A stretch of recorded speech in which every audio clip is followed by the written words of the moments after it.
So we're here now where our government is going to start arresting its own citizens for not playing ball. Probably. That's fucking nuts. That's not. I don't give a fuck how redneck you are, how stupid you are, how much you love Trump. I really don't. I don't care. When it comes to this, arresting your own citizens and taking on cities in your own country because their ideology is different than yours, like. Do you think the rednecks care about that?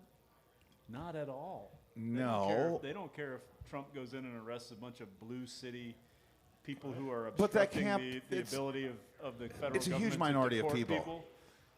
I mean, okay, like we're saying, all hell might break loose in Montana here with property taxes. Nothing is done. We keep paying more and more. You know, again, I don't know because Republicans, like most Democrats I know and strategists say we got at least 10 years before a Democrat's going to win anything major in Montana. At least 10 years.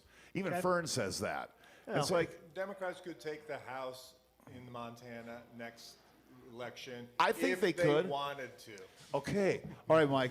To If that they point, wanted like we don't have that many in-your-face kind of Democrats, and we don't have the like when you look at the flathead Democrats. Do we need that, Mike? Do we need to be in your face? Do we need to be that? Well, I think you got to be aggressive. I don't think you need to be in your face, but you have to be able to talk like a real person.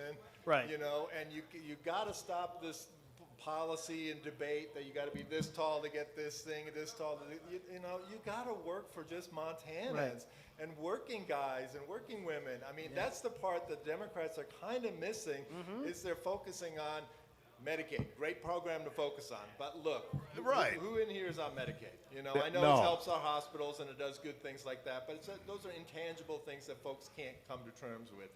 You know, and the property tax things that they're kind of pushing forward, well, it helps the homes that have a worse view. Right, It right. doesn't help the homes that are in Columbia Falls that might have a better view. Yeah. You know, and so they got to stop doing that kind of stuff. And they got to start focusing on winning. Winning. Right. You know, one of the things that's really upsetting to me is I saw this David Hogg kid, you know, from Yeah, yep. and From the school shooting.